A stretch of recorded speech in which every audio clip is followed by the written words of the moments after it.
¿Buscas contenido interesante y diferente? Estás en el canal correcto. Aquí hablamos de temas actuales, curiosidades y consejos útiles para tu día a día. Únete a nuestra comunidad y crezcamos juntos. Hola, qué gusto tenerte aquí. Antes de empezar, suscríbete al canal y dale like al vídeo. Te lo agradezco de corazón. Llevaba meses organizando aquella cena. 20 años de matrimonio no se celebran de cualquier manera, y yo quería que fuera perfecta. Reservé el salón de nuestra casa para esa noche, contraté a una empresa de catering que había visto en una revista de bodas y encargué un arreglo floral de rosas blancas y eucalipto que llenó cada rincón de aroma. Elegí un vestido verde esmeralda que mi madre me había regalado el año anterior y que nunca había tenido ocasión de estrenar. 20 años construyendo una vida juntos, y yo seguía siendo la mujer que planchaba sus camisas, firmaba sus papeles y le guardaba la cena aunque llegara a las 11 de la noche. No podía imaginar que aquella celebración se convertiría en el momento más humillante, y al mismo tiempo, más liberador de mi vida. Desde hacía semanas notaba algo diferente en él. Marcos, que siempre había sido un hombre de costumbres fijas, empezó a llegar tarde con una regularidad que ya no sonaba a excusa creíble.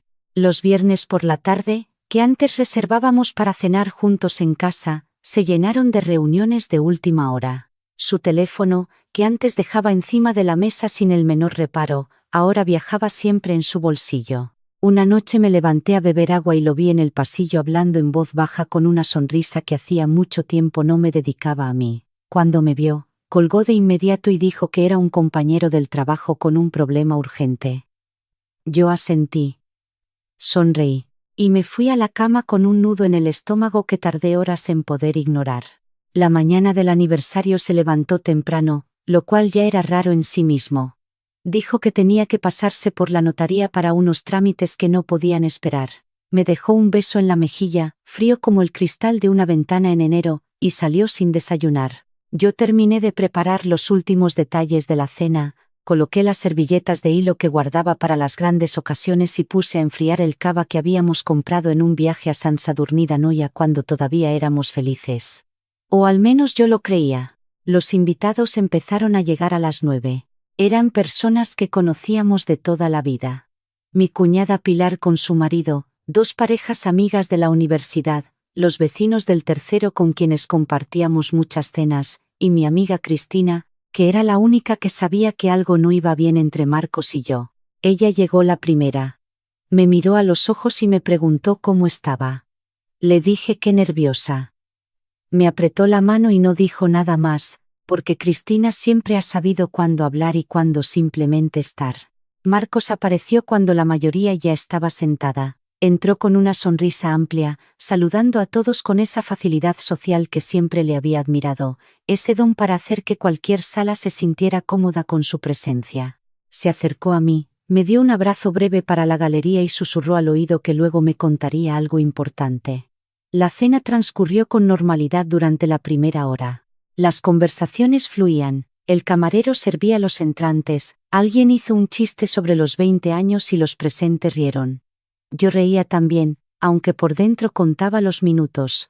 Marcos consultaba el teléfono cada poco, siempre con disimulo, siempre con esa expresión de quien espera algo. En un momento dado salió al pasillo diciendo que iba al baño, pero tardó más de 10 minutos en volver. Nadie lo comentó. Yo lo vi todo. Cuando sonó el timbre, sentí que el aire de la habitación cambiaba de temperatura. Marcos se puso de pie antes de que nadie reaccionara y fue a abrir la puerta con una prisa que no encajaba con nada. Escuché voces en el recibidor, una voz de mujer y la de él, y luego pasos. Cuando se asomaron al salón, el tiempo pareció detenerse. Ella era unos 10 años más joven que yo. Llevaba el cabello recogido y un vestido azul marino que le quedaba perfectamente. A su lado venía una niña de unos 5 años con coletas, agarrada de su mano, mirando la sala con esa curiosidad tranquila, que solo tienen los niños que se sienten seguros donde están. Marcos los dejó pasar y se colocó junto a ellas con una naturalidad que me revolvió el estómago. Miré a Pilar, que había palidecido. Miré a Cristina, que me miraba a mí. Marcos carraspeó y dijo con una calma que todavía hoy no puedo comprender del todo. Ella es Valeria. Llevamos 2 años juntos. Y esta es Sofía, su hija. No dijo más. No hizo falta. El significado de sus palabras llenó cada centímetro de la sala. Lo que sentí en ese momento no fue exactamente lo que la gente imagina cuando piensa en una traición. No fue solo dolor, fue algo más parecido a una claridad brutal, como cuando llevas mucho tiempo en una habitación oscura y de pronto alguien enciende la luz y ves todo lo que había estado ahí sin que pudieras verlo. Cada excusa, cada llegada tarde, cada beso frío, cada luego hablamos que nunca llegaba. Todo encajó en un segundo. Me levanté despacio. Noté las miradas de todos sobre mí. Pilar tenía los ojos llenos de lágrimas. El marido de mi amiga Elena miraba el mantel. Cristina permanecía quieta, con las manos sobre la mesa, observándome con una expresión que yo conocía bien. Estaba lista para seguirme a donde fuera que yo necesitara ir. Marcos me miró esperando mi reacción. En sus ojos había algo que yo solo puedo describir como alivio. Como si llevar ese secreto le hubiera costado tanto que soltarlo, incluso así, de esa manera, le pareciera un descanso. Eso me dolió más que todo lo demás.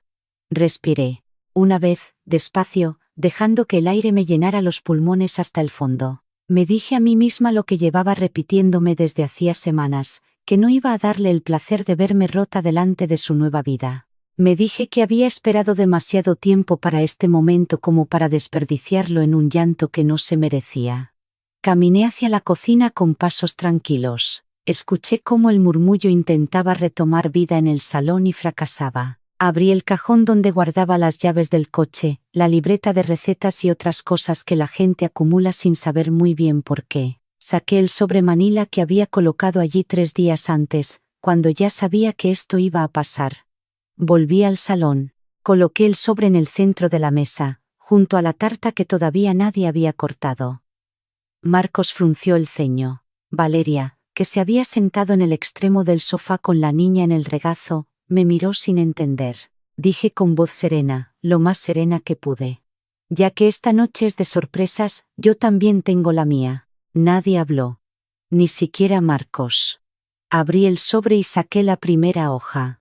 Expliqué que 3 semanas atrás, cuando ya no podía seguir ignorando lo que veía, contraté a una gestoría especializada para revisar nuestra situación financiera conjunta. Lo que encontraron me dejó sin palabras durante 2 días. Durante los últimos 16 meses, Marcos había realizado transferencias periódicas desde nuestra cuenta común hacia una cuenta que yo desconocía por completo. Un total de 68.000 euros. El murmullo que recorrió la sala fue incontrolable. Pilar se llevó la mano a la boca. El marido de Elena soltó un taco en voz baja. Le expliqué a los presentes que esos movimientos habían sido documentados por la gestoría y que ya estaban en manos de mi abogado. Que según la legislación española, disponer de fondos del patrimonio conyugal sin consentimiento del otro cónyuge para beneficiar a un tercero constituye una causa directa de divorcio con culpa, lo que afecta significativamente al reparto de bienes. Varios invitados asintieron lentamente, procesando las palabras. Marcos había dejado de intentar interrumpirme. Estaba paralizado. Saqué la segunda hoja. Esta era diferente. Expliqué que entre los datos que la gestoría había revisado aparecía también el contrato de arrendamiento de un piso en el barrio de Chamberí. Un piso alquilado a nombre de Marcos, pagado con aquellas transferencias, donde Valeria y la niña llevaban viviendo 14 meses. Valeria levantó la vista hacia Marcos con una expresión que cambió en décimas de segundo. Ya no era la mujer segura que había entrado por mi puerta. Era alguien que acababa de darse cuenta de que el suelo bajo sus pies no era tan firme como creía. Le pregunté en voz alta, sin levantar el tono, si ella sabía de dónde venía el dinero del alquiler, si sabía que ese piso lo pagaba con el dinero de nuestra cuenta común, si sabía que los últimos 20 meses de su vida cómoda los había financiado una mujer que seguía planchando las camisas de su pareja sin sospechar nada. Valeria no respondió. Apretó a la niña contra su pecho y bajó la mirada. Marcos dijo mi nombre. Solo mi nombre, como si eso fuera suficiente para detenerme. Le respondí que todavía no había terminado. Saqué el tercer documento. Este era el más delgado, pero el más contundente. Dije que, ante la situación que habían revelado los documentos anteriores, había tomado la decisión de solicitar la separación de bienes de manera inmediata. Gracias a una cláusula que habíamos firmado en las capitulaciones matrimoniales años atrás, y que Marcos claramente había olvidado, yo tenía derecho a reclamar la devolución proporcional de los fondos dispuestos unilateralmente. El abogado ya había presentado la solicitud. El proceso estaba en marcha. Agregué que el piso donde vivíamos, adquirido en parte con una herencia de mi madre que constaba documentalmente como aportación privativa mía, también estaba siendo objeto de revisión legal para determinar la cuota que me correspondía en exclusiva. Marcos lo sabía, porque había firmado aquel documento hace 12 años. Simplemente confiaba en que yo nunca lo usaría. Se equivocó. El salón estaba en silencio total. Hasta los camareros habían dejado de moverse. La niña, ajena a todo, jugueteaba en silencio con el dobladillo del vestido de su madre. Marcos tenía la mandíbula tensa y los ojos fijos en la mesa. Valeria se puso de pie. Su voz, cuando habló, temblaba ligeramente. Le dijo a Marcos que él le había prometido que tenía todo resuelto, que le había dicho que estaba en proceso de separarse, que la situación estaba controlada, que no había deudas ni complicaciones. Le preguntó, mirándole directamente, si algo de lo que le había contado era verdad. Valeria recogió el abrigo de la niña, lo que tardó apenas unos segundos, y se dirigió hacia la puerta. Antes de salir se giró hacia mí. No dijo nada durante un momento. Luego dijo en voz baja que lo sentía. No sé si era sincera. No sé si importaba, pero la miré a los ojos y asentí, porque en ese momento yo ya no tenía rabia para darle. Solo cansancio y una claridad enorme. Cuando la puerta se cerró, todos los ojos volvieron a Marcos.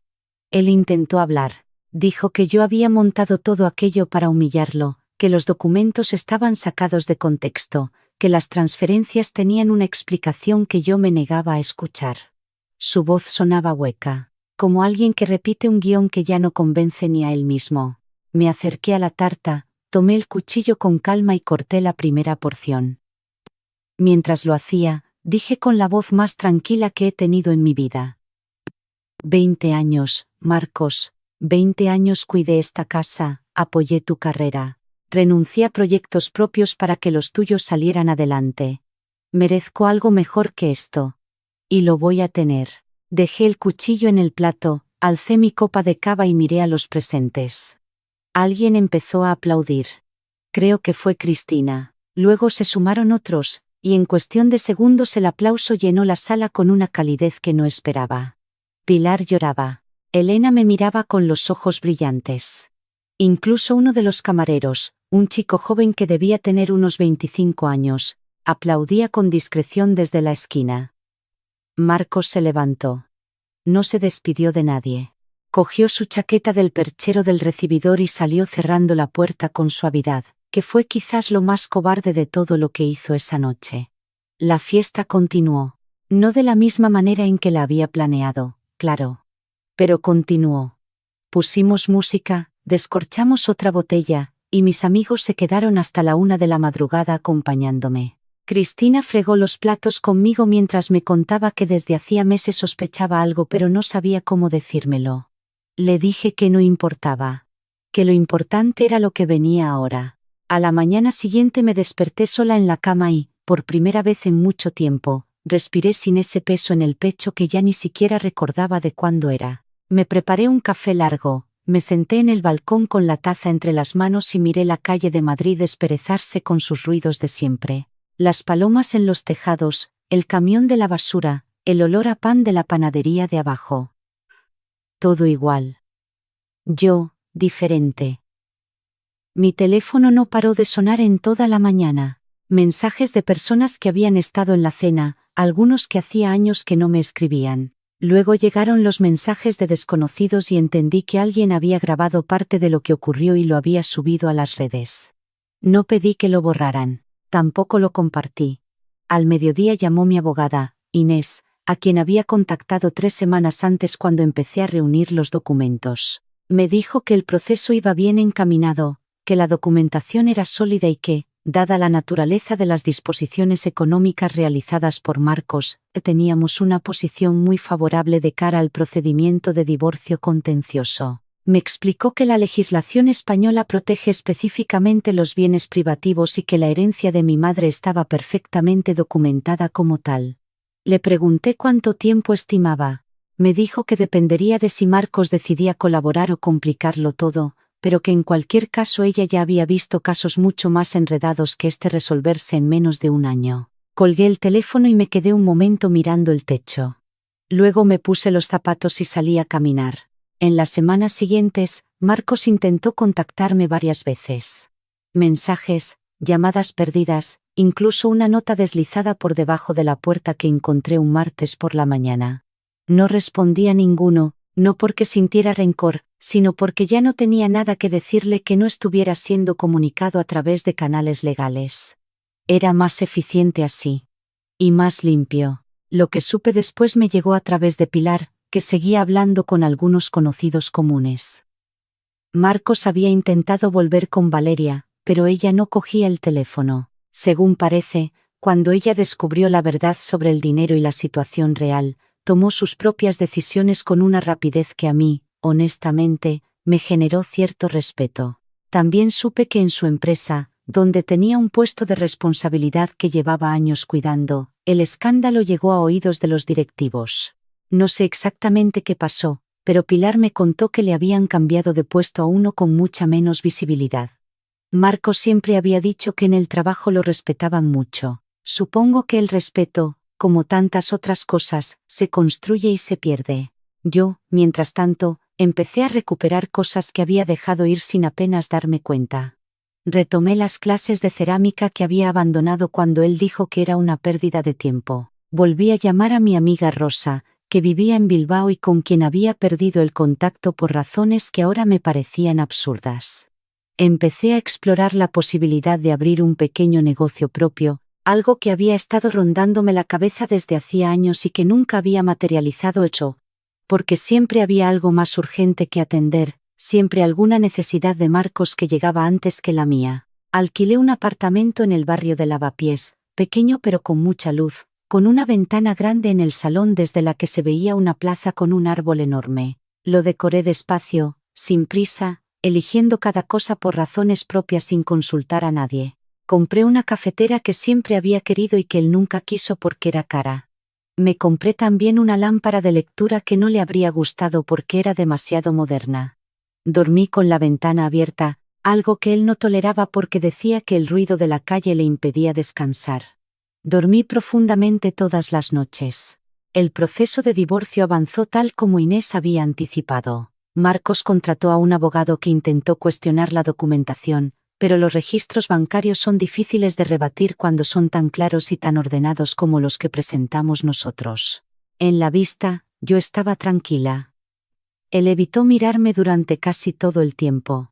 La jueza fue directa y profesional. Cuando salimos, Inés me dijo que era uno de los procedimientos más ordenados que había llevado en mucho tiempo. Me lo tomé como un cumplido. El día que firmé los últimos papeles, salí del juzgado con Cristina, que me había acompañado como había hecho a lo largo de todo el proceso. Fuimos a tomar un café a una terraza cercana, pedimos 2 cortados y un par de napolitanas de chocolate, y estuvimos sentadas al sol durante casi 2 horas hablando de cosas completamente distintas al divorcio. De una serie que las dos estábamos viendo. De un viaje que ella estaba planeando a Portugal. De la cerámica, porque yo le había regalado un cuenco que había hecho en clase y ella lo tenía en la entrada de su casa. No celebré el divorcio con champán ni con grandes gestos. Lo celebré así, con el sol de Madrid en la cara y un café que me supo a libertad. Meses después, casi sin quererlo, la historia de aquella noche seguía circulando en redes. Me llegaban mensajes de mujeres que no conocía, desde distintas partes de España y también de América Latina, contándome situaciones parecidas a la mía y preguntándome cómo había encontrado la fuerza para hacer lo que hice. Siempre les respondía lo mismo, que la fuerza no apareció de golpe, que la fui construyendo durante semanas de miedo y de dudas, que hubo noches en que no estaba segura de nada. Pero que llegó un momento en que comprendí que seguir callando no me protegía a mí, solo protegía a quien me estaba haciendo daño. y que eso no era un trato justo. Un año después del aniversario que no fue, organicé una cena. Mucho más pequeña que aquella, solo 6 personas, las que de verdad habían estado ahí cuando las necesité. Pedí comida a domicilio, puse música que me gustaba a mí, y brindamos con un vino que elegí yo sola en una tienda del barrio guiándome únicamente por la etiqueta y por el consejo de un chico que sabía mucho y me tuvo 10 minutos explicándome la diferencia entre 2 Riojas. Resultó ser una elección excelente. Cuando soplé las velas del pastel que Cristina había traído, no pedí ningún deseo. No me hacía falta, tenía todo lo que quería en esa habitación, y lo que aún no tenía lo estaba construyendo con mis propias manos, a mi ritmo, sin pedirle permiso a nadie. Semanas después supe, por una conocida en común, que Marcos había dejado Madrid. Que se había ido al norte, a una ciudad donde tenía familia, a empezar de nuevo.